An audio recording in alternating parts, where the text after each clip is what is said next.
बिस्मिल्लाहिर्रहमानिर्रहीम। अस्सलाम वालेकुम नादरीन, आप यूट्यूब चैनल देख रहे हैं। मैं इमरान खान हूँ। सबसे पहले इमरान खान साहब के फ़ैसले के ऊपर जो आलमी सतह पर रद्द-ए-अमल आया वो मैं आपके सामने रख देता हूँ। दुनिया का शायद कोई बड़ा अखबार या कोई बड़ा न्यूज़ चैनल हो जिसने इस खबर को ना उठाया हो, जो आलमी खबरें देते हैं, जैसे कि अल जज़ीरा है, BBC है, CNN है और बहुत सारे इदारे हैं। यानी बरतानिया से लेकर यूरोप के कई मुल्कों के इदारे, रशिया का मीडिया, तुर्की का मीडिया, इंडियन मीडिया और चाइनीज़ मीडिया, अरब मीडिया, तमाम ने इस मामले को रिपोर्ट किया है। और इस रिपोर्टिंग में मैंने देखा कि 5-6 लफ्ज़ ऐसे हैं जो तमाम रिपोर्टिंग के अंदर कहीं ना कहीं शामिल थे। यानी एक तो इमरान खान साहब को गैर मकबूल करने के लिए इस तरह के फ़ैसले सुनाए जाते हैं। इससे पहले इद्दत वाला केस बनाया जो इंतहाई घटिया और मायूब किस्म का केस था, और अब ये केस है। लेकिन ये इमरान खान पे बनने वाला पहला केस है। मैं इस केस के बारे में बड़ी अच्छी तरह जानता हूँ। एस्टेब्लिशमेंट ने पहला केस ये बनाया था और सबसे आखिर में इस केस का फ़ैसला सुनाया गया। उसकी वजह यह है कि ये कमज़ोर तरीन केस था, और जितने भी हमारे कोर्ट रिपोर्टर्स हैं या जो कानून को जानने वाले लोग हैं, उनसे जब बात करते हैं तो वो कह रहे हैं जी कुछ चीज़ें उन्होंने इसमें ढूंढी हैं। एक वो ये कह रहे हैं कि जो फ़ैसला लिखा गया है ना, इसकी जो तहरीर है वो दो तरह की है। ये एक आदमी का लिखा हुआ फ़ैसला नहीं है।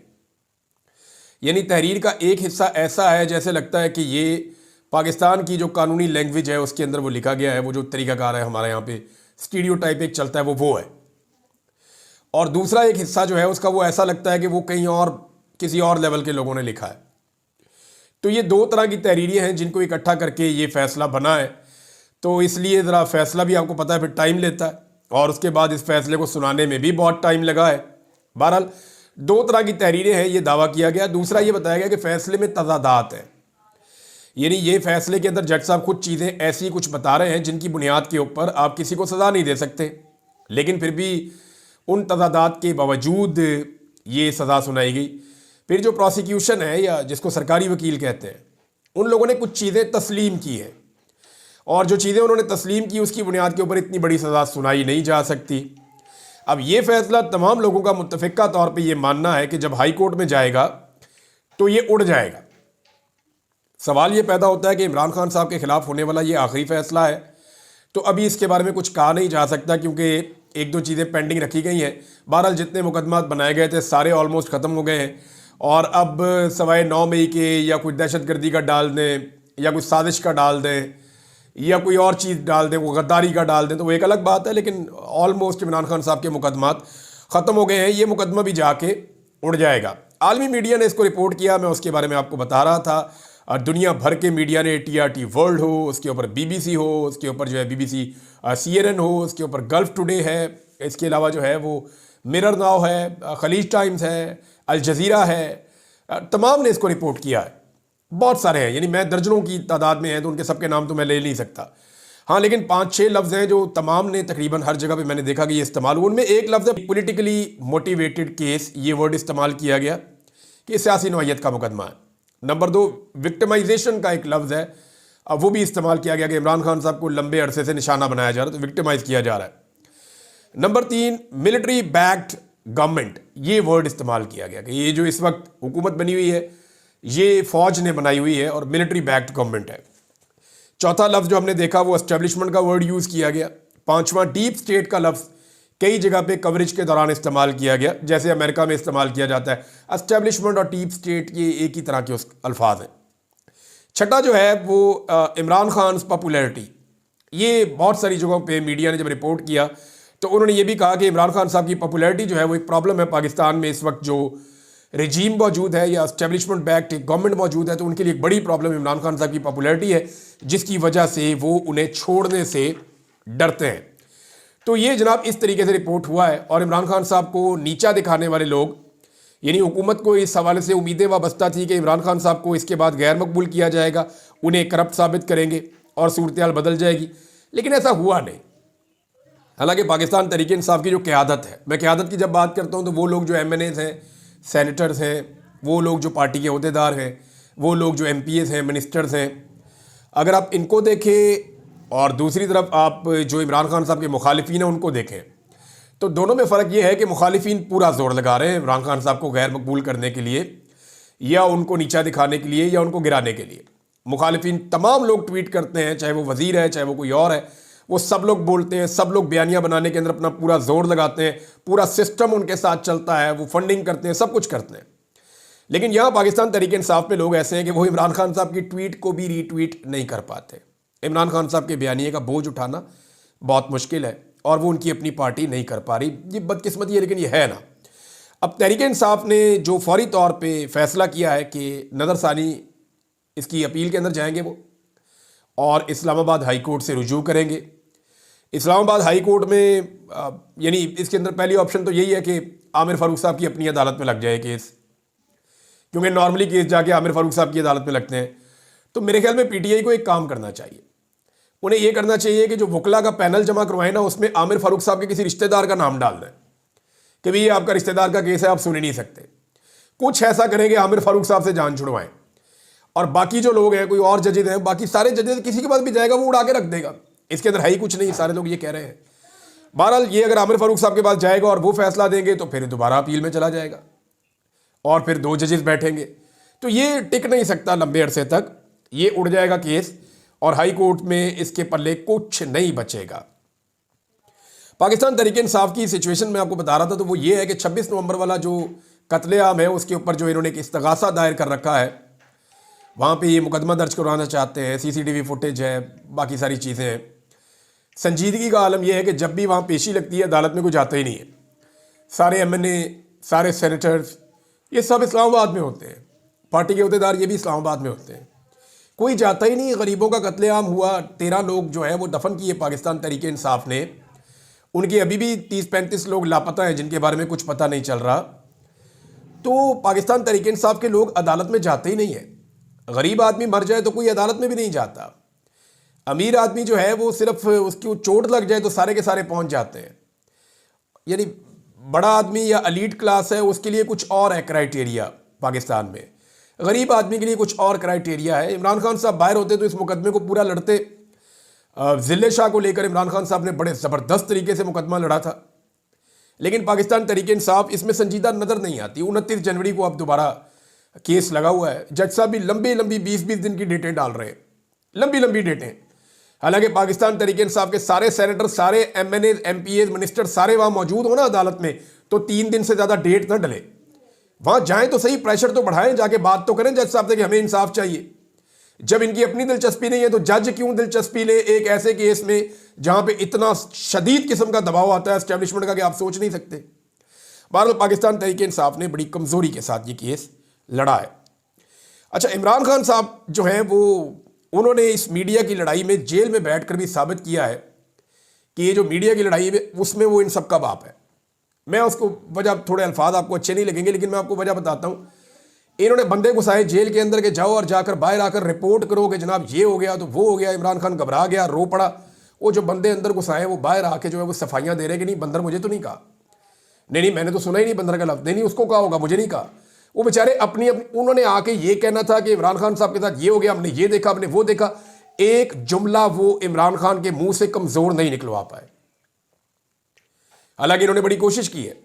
रिजवान गलज़ई साहब बताते हैं कि जनाब इनको डांट पड़ी है कि आपको भिजवाया था कि इमरान खान के मुंह से कोई ऐसी बात निकलवा कर लाओ जिससे इमरान खान के खिलाफ जो है वो प्रोपेगेंडा खड़ा किया जा सके, लेकिन तुम लोगों को भेजा और तुम कर ही कुछ नहीं सके, बल्कि इमरान खान साहब ने बांदर बना के भेज दिया वापस। अब एक दूसरे को कह रहे हैं जी मैंने नहीं किया, इन्हों किया। वो बेचारे अपनी कस्में दे रहे हैं, अपने हलफ उठा रहे हैं कि जी मैं हल्फन आपको कहता हूं मैंने नहीं सुना बंदर कहा उन्होंने, और मुझे तो बिल्कुल नहीं कहा, किसी और को कहा होगा। तो उनको बेचारों को अपनी सफाइयां देने की फिक्र पड़ गई है।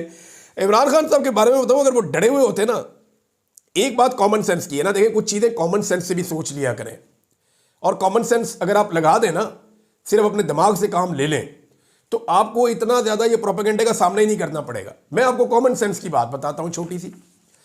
अगर इमरान खान डरा हुआ होता ना तो रोजाना अदालतों में लाया जाता, उसको रोजाना उसकी वीडियो बनाकर दिखाई जाती, शो किया जाता कि देखो ये आदमी डरा हुआ है। जेल में से उसकी वीडियो बना बना के दी जाती कि देखो ये आदमी डरा हुआ है। मैंने इमरान खान को देखा जब सुप्रीम कोर्ट ऑफ पाकिस्तान में केस चल रहा था, मैं स्पेशली गया देखने के लिए, वहां स्क्रीन लगी हुई थी, जज भी चोरी चोरी देखते थे इमरान खान को। तो इमरान खान तो बहुत डटा हुआ लग रहा था, बड़ा एनर्जेटिक लग रहा था, उसके चेहरे पे तो घबराहट थी ही नहीं। तो मामला ये है कि इमरान खान अगर घबराया हुआ होता, डरा हुआ होता, या वो एक बुज़दिल आदमी होता तो ये उसको रोज़ाना मीडिया के सामने लेकर आते और उसकी मिथ को तोड़ते। पाकिस्तानी जो है वो इमरान खान साहब से इसलिए तो प्यार कर रहे हैं कि वो डट गया उस लड़ाई में जिस लड़ाई को कोई लड़ नहीं सका आज तक। पाकिस्तान के अंदर तो कोई नहीं लड़ सका, कोई इस लड़ाई को जीतने के करीब भी नहीं आया, लेकिन पहली मर्तबा इमरान खान इस लड़ाई को फैसला कुन मोड़ तक ले आया। और सिचुएशन ये है कि फैसला रोक रोक के कहा जाता है, इमरान खान की मिन्नत की जाती है कि खान साहब को डील कर लो, खान साहब को डील कर लो, और वो डील नहीं करता। अब ये डील की जो आवाज़ें आती हैं ना, इसके ऊपर भी मैं आपको भी कुछ चीज़ बड़ी इंपॉर्टेंट बताने वाला हूँ, और वो भी कॉमन सेंस की बात है। लेकिन इमरान खान डरा हुआ होता तो रोज़ाना उसकी वीडियो और उसकी ऑडियो जारी की जाती, उसको लाते अदालत में हथकड़ियाँ लगा के, देखो ये आपका लीडर है, डरा हुआ है। इन्हें पता है कि वो बाहर आएगा, उसके चेहरे पे इतनी बहादुरी है, वो इतना खुलकर बात करता है, और वो ऐसी मुंह के ऊपर टिका के बात करता है, और उसने 2 जुमले बोलने और सारा बयानिया फाड़ देना है। इसलिए इमरान खान को मीडिया के सामने ना लाया जाता है, ना उसको सुनवाया जाता है, क्योंकि इन्हें इस बात का आइडिया है कि वो डरा हुआ नहीं है, बल्कि ये सारे उससे डरे हुए हैं।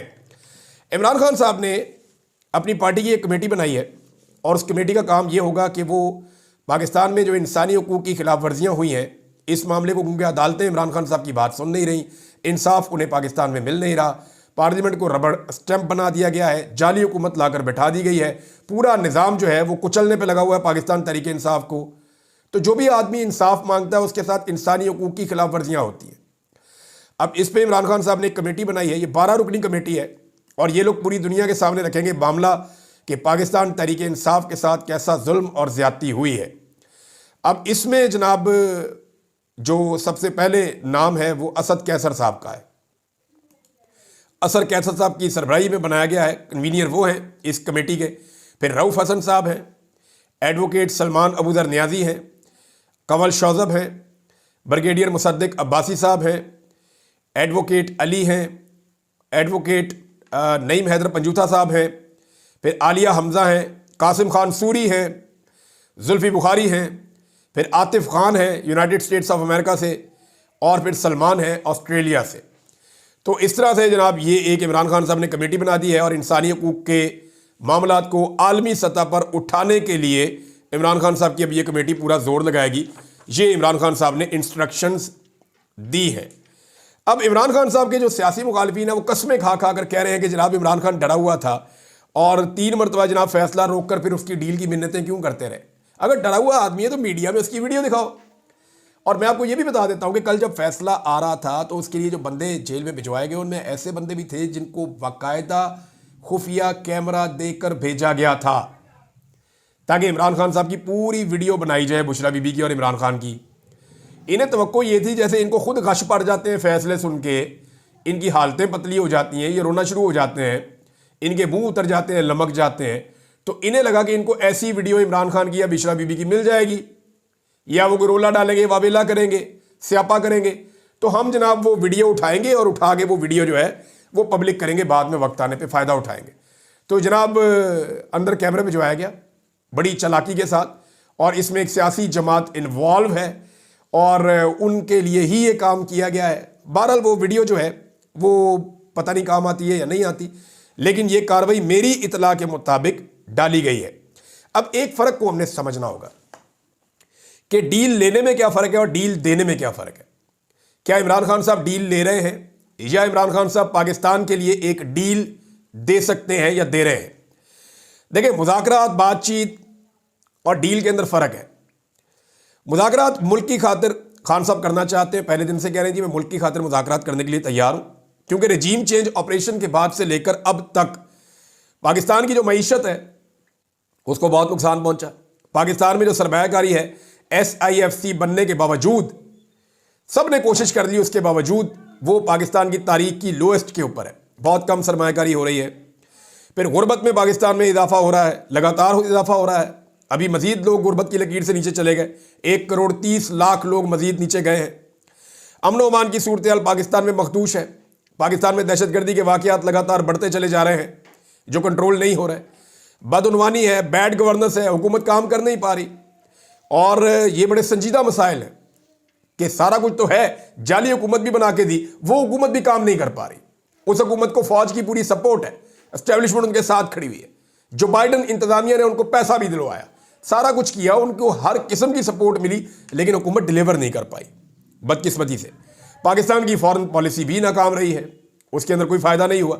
यानी अफगानिस्तान को ले लें, इंडिया को ले लें, ईरान को ले लें, बाकी दुनिया को ले लें, हमारे ताल्लुकात बेहतर नहीं हुए किसी के साथ, बल्कि हमारे ताल्लुकात जो है वो नीचे की तरफ गए हैं।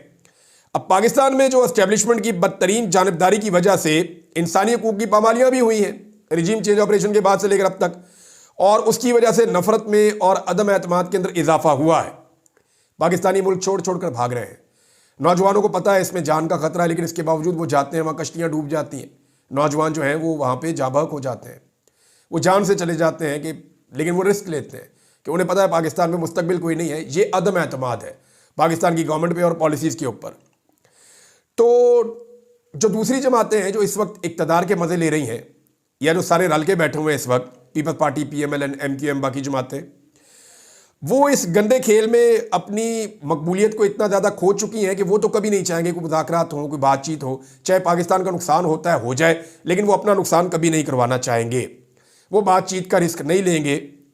अब या तो जेल में बैठा हुआ कैदी मुल्क को तबाह होने दे, दो रास्ते हैं ना इमरान खान के पास, या तो वो ठीक है यार जैसे चल रहा है चलने दो, तुमसे कौन सा मुल्क चल रहा है, खुद ही घुटनों पे आ जाओगे, तो या तो इमरान खान मुल्क को तबाह होने देना जेल में बैठ के, तो या फिर वो कोई रास्ता निकाले इमरान खान।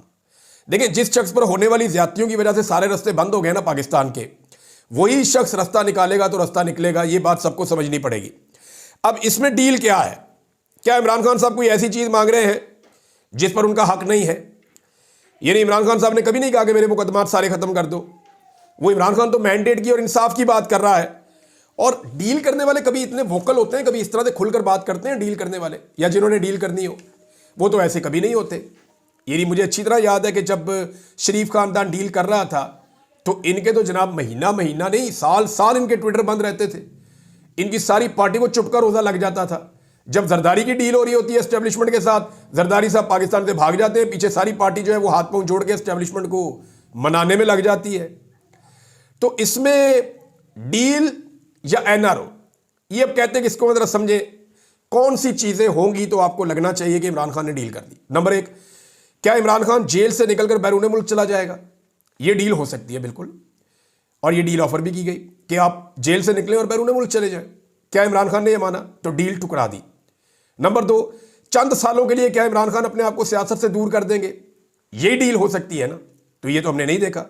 अपनी पार्टी को एहतजाज और बयानात से इमरान खान साहब मना कर देंगे। हमने देखा इमरान खान साहब उल्टा काम कर रहे हैं, पार्टी बयानात हल्के दे रही है, इमरान खान साहब तगड़े होकर आगे बढ़ के दे रहे हैं फ्रंट फुट पे, और वो अपनी पार्टी को भी तगड़ा करते हैं कि जाओ जाके स्टेटमेंट दो, खुलकर खेलो, तुम क्यों डरे रहे? अभी वो गंडापुर साहब को इंफॉर्मेशन जो सेक्रेटरी हैं उनको और बाकी लोगों को इमरान खान साहब ने क्या कहा? उन्होंने कहा तगड़े हो जाओ, जाके खुलकर बात करो। और हमीद रहमान कमीशन पे फिर इमरान खान साहब बात ना करें अगर डील हो रही हो तो।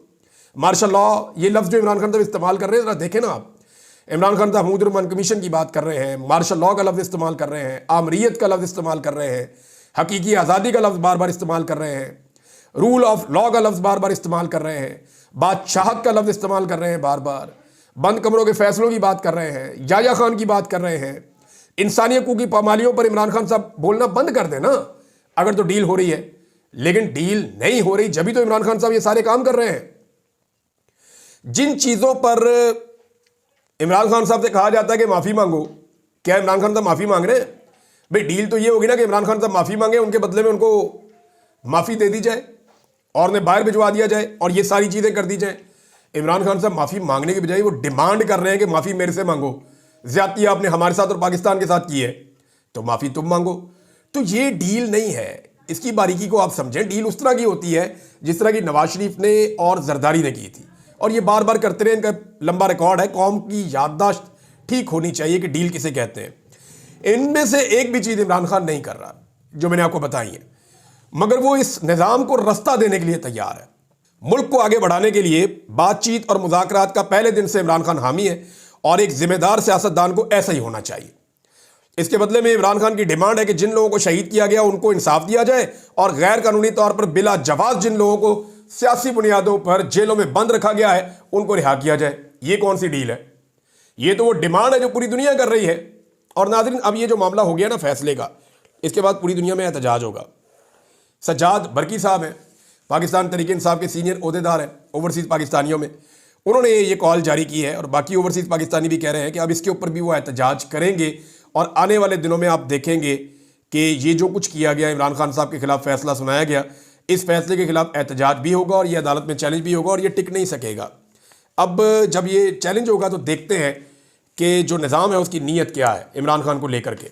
अब तक के लिए इतने, अपना ख्याल रखिएगा, अपने इस चैनल का भी। अल्लाह हाफ़िज़।